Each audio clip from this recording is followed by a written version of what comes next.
Clearwater, Montana, nestled in a valley surrounded by majestic mountains and dense pine forests, was the kind of town that seemed untouched by time. Life here moved at an unhurried pace, with neighbors knowing each other's names and secrets whispered on the cool mountain breeze.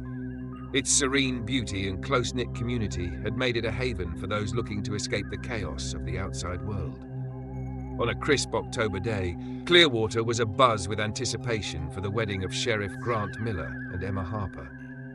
The ceremony was set against the backdrop of the town's picturesque lakeside ranch, where the golden sunlight danced on the water and autumn leaves painted the landscape in hues of amber and crimson. Grant Miller, 38, was the town's beloved sheriff, a symbol of stability and integrity. Born and raised in Clearwater, he had dedicated his life to protecting its people, earning their unwavering respect and admiration. His rugged demeanor and steadfast dedication made him the epitome of reliability, the kind of man everyone in town turned to in times of trouble.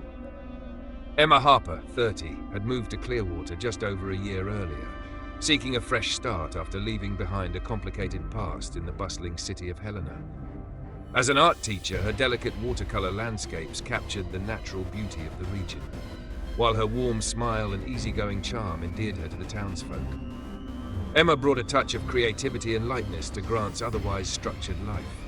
Together, they seemed like the perfect pair, Grant, the stoic protector, and Emma, the artistic dreamer. Their love story had captivated the entire town, culminating in a wedding that was nothing short of a fairy tale. Beneath a canopy of wildflowers and fairy lights, surrounded by friends, family, and nearly the entire community, Grant and Emma exchanged vows that promised a lifetime of love and commitment. The celebration was a moment of pure joy for Clearwater, a town united in cheering for its sheriff and his radiant bride. But the blissful event was destined to be overshadowed by tragedy. Within 24 hours, the perfect love story would crumble, leaving Clearwater reeling from a loss it could never have anticipated. The morning sun cast its soft glow over Clearwater, Montana, illuminating the tranquil streets still echoing with the laughter and cheers from the night before. The town was abuzz with the afterglow of Sheriff Grant Miller's wedding to Emma Harper, a celebration that had united the community under a sky full of stars. But that peace was shattered by a chilling discovery. Sheriff Grant Miller was found dead in the honeymoon suite at Clearwater Inn. A single gunshot wound to his chest staining the white linens in a gruesome contrast. Emma Harper, his new bride, sat nearby, her wedding dress replaced by a simple bathrobe, her hands trembling as she held the very gun that had ended his life. When law enforcement officers arrived, Emma did not resist. Her voice was calm, hollow, as she handed over the weapon and uttered 5 words that would send shockwaves through Clearwater. "He lied to me." The transformation was staggering. Emma, the radiant bride celebrated just hours earlier, now sat as the confessed killer of the town's most beloved figure. The honeymoon suite, once meant to be the setting for the beginning of a new life together, had become a crime scene that marked the end of one. The news spread quickly through Clearwater, hitting the close-knit town like a thunderclap. A community that had just come together to celebrate was now splintered by disbelief and grief. How could the sheriff, Grant Miller, the protector and backbone of their town, be gone? And how could Emma Harper, the gentle art teacher who had brought light into their lives, be responsible? In the days that followed, whispers turned into heated debates. Some painted Emma as a heartless woman who had betrayed the town's hero, her actions an unforgivable betrayal of trust. Others, however, questioned whether there was more to the story, something hidden beneath Grant's polished image. Speculation began to swirl about Grant's past. Questions arose about his years working in Helena's narcotics division, a chapter of his life he rarely discussed. Could it be that the sheriff, so revered for his integrity, had been harboring secrets that led to his untimely death? As Clearwater struggled to reconcile the devastating events, one thing became clear. The perfect love story everyone had celebrated the night before was now a dark mystery, threatening to unravel the very fabric of their community. Emma Harper arrived in Clearwater just over a year before the fateful wedding, drawn to the quiet town by the promise of a fresh start. Her life in Helena had been marked by turmoil, a failed engagement, and a high-pressure job that had left her emotionally drained. Seeking solace, she chose Clearwater, a serene mountain town that seemed like the perfect escape.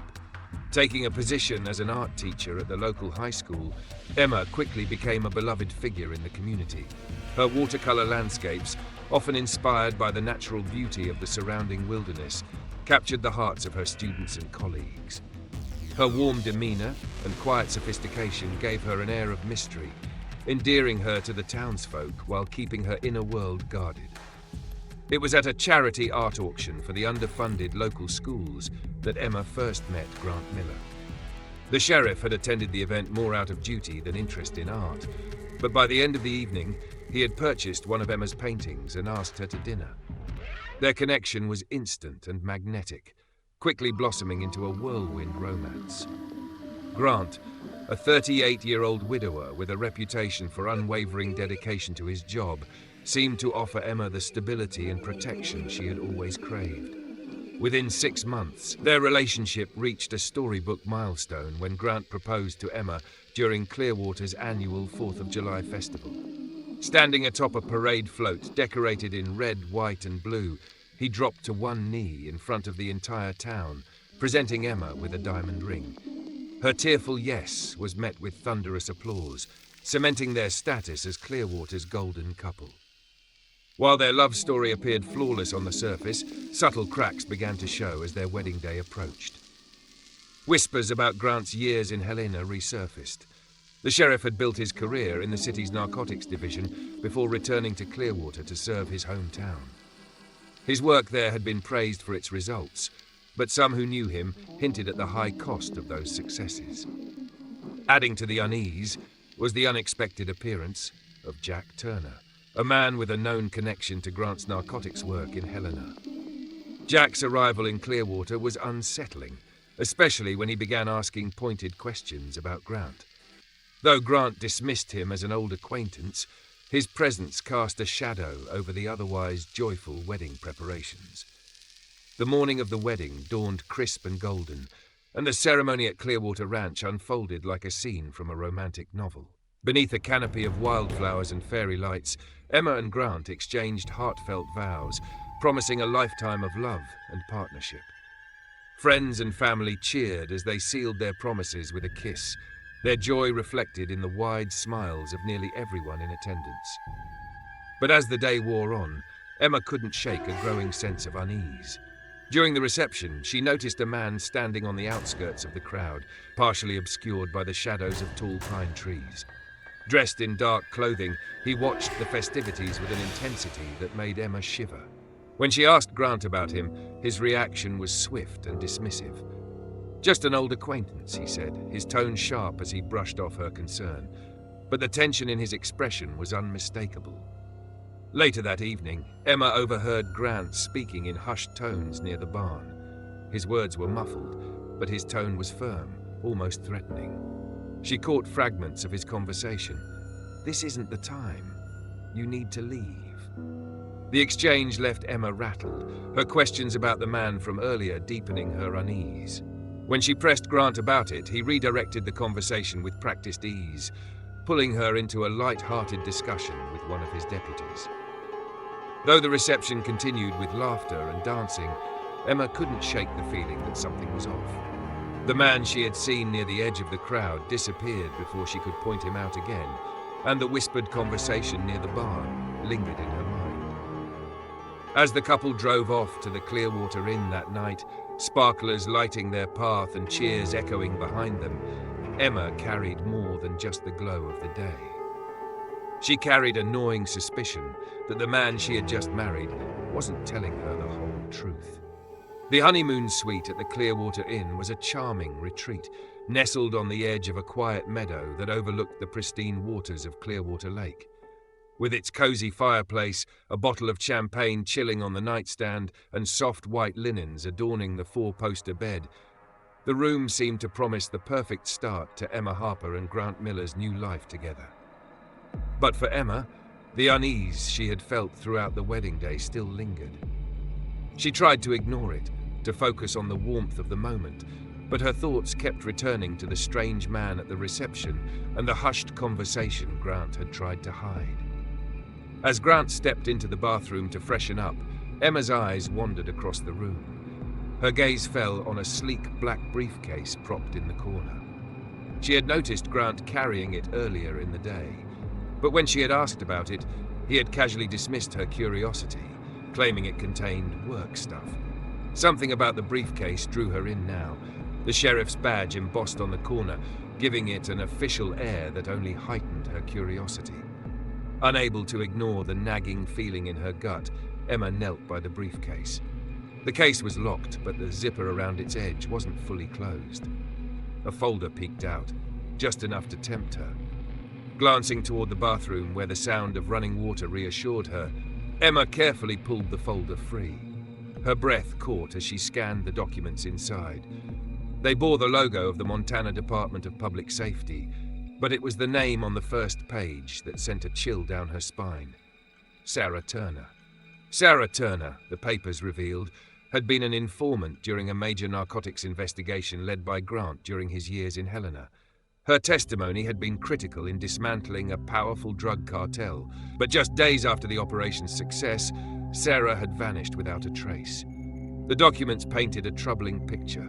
Among them were emails from Grant to his colleagues, warning about Sarah as a liability and urging them to keep a lid on it. There was also a wire transfer receipt for a large sum of money sent to Sarah's account shortly before her disappearance. The note attached simply read, "Final arrangements." At the bottom of the folder lay a handwritten note from Sarah herself, addressed to GM. In the note, Sarah expressed her fear for her life, pleading for protection, and warning that she had evidence to ensure the truth would come out if anything happened to her. Emma's hands trembled as the pieces fell into place. The man she had just married, the dependable, heroic sheriff of Clearwater, had not only lied about his past, but was deeply implicated in Sarah Turner's disappearance.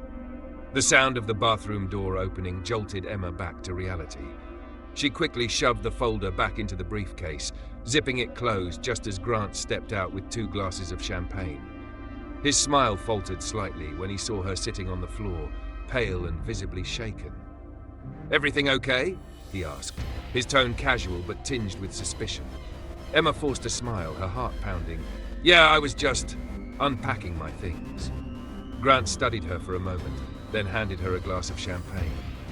"To us," he said, raising his glass. Emma mirrored his gesture but didn't drink.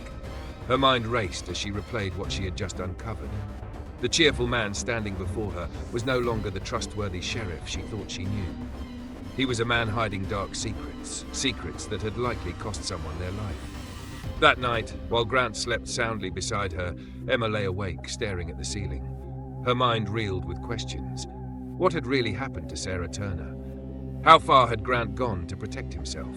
And most chilling of all, how much danger was she now in? By dawn, Emma had resolved one thing. She couldn't ignore what she had discovered.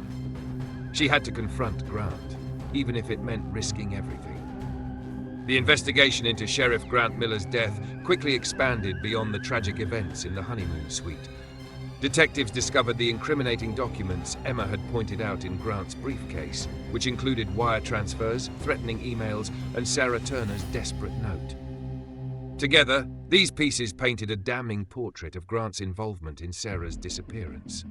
Grant's past in Helena, long considered an illustrious chapter of his career, now came under scrutiny. Colleagues from his time in the narcotics division described a man who was as relentless as he was ruthless. Jack Turner, Sarah's brother, came forward with years of accusations that had once been dismissed as conspiracy. Jack testified to Sarah's growing fears in the months before her disappearance. "She told me she felt trapped," Jack said. "She thought Grant would protect her, but he was only protecting himself." He provided evidence of Sarah's attempts to document the cartel's activities and her suspicion that Grant might be complicit in silencing her. Former colleagues of Grant's also began to share troubling details. One officer recalled being pressured by Grant to falsify reports, while another admitted that Grant had a habit of keeping loose ends, tied up in ways that skirted legality. The discovery of surveillance records showing Sarah's movements leading up to her disappearance added weight to the allegations. By the time the investigation concluded, Grant's once pristine reputation as a hero sheriff had been irrevocably tarnished. The evidence suggested that Sarah's disappearance had been orchestrated to protect Grant's career and cover up a potentially explosive scandal. When the trial began, Emma Harper's defense hinged on her claim of self-defense. Her attorney, Carla Dale, argued that Emma had acted out of fear for her life after confronting Grant about Sarah Turner and his past. Taking the stand, Emma delivered a heart-wrenching testimony. She described the confrontation in the honeymoon suite, recounting how Grant's demeanor shifted when she revealed what she had found. "He grabbed my arm," Emma said, her voice trembling. "He told me I didn't know what I was getting into. His eyes, they were cold. I was terrified." Emma explained that when she saw Grant's gun nearby, she panicked, fearing he might use it against her. "I didn't mean to kill him," she sobbed. "I just wanted to survive." Dale bolstered Emma's claims by presenting the documents found in the briefcase as evidence of Grant's corruption and threats. She argued that Grant's actions that night, coupled with his dark past, created a situation where Emma had no choice but to defend herself. The prosecution, led by District Attorney Martin Graves, sought to dismantle Emma's self-defense claim, portraying her as a cold-blooded killer driven by rage. Graves argued that Emma had accessed the briefcase hours before the shooting and had ample time to plan her actions. "This was not the act of a frightened woman," he said during his opening statement. "This was the calculated decision of someone who was angry and vengeful." The prosecution called on Grant's deputies and close friends to testify about his character, painting him as a dedicated public servant who had made mistakes but didn't deserve to be gunned down. Graves also emphasized Emma's lack of familiarity with firearms, suggesting that her ability to use Grant's service weapon indicated premeditation rather than fear. "This was not self-defense," Graves declared.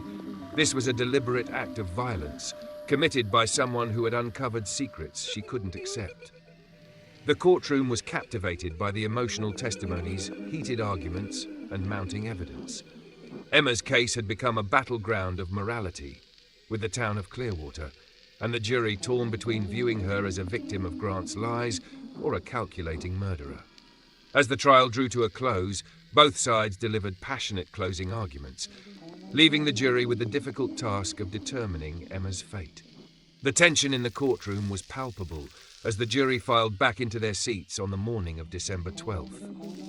For days, Clearwater had been gripped by the high-profile trial of Emma Harper, the woman who had confessed to killing her husband, Sheriff Grant Miller, on the night of their wedding.